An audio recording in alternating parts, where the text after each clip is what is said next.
Pinangunahan ng Japan Embassy dito sa bansa ang isang selebrasyon para sa kaarawan ni Japan Emperor Naruhito.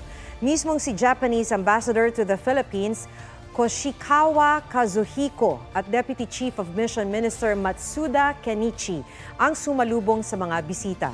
Sa opening remarks ni Ambassador Kazuhiko, sinabi niya na pumalo sa record high na 620,000 ang mga Pinoy na bumisita sa Japan noong nakaraang taon. Suportado rin daw ng Japan ang mga economic development plans ng Administrasyong Marcos. Huwag magpahuli sa mga balitang dapat ninyong malaman. Mag-subscribe sa GMA Integrated News sa YouTube. Sa mga kapuso abroad, subaybayan nyo kami sa GMA Pinoy TV at sa www.gmanews.tv.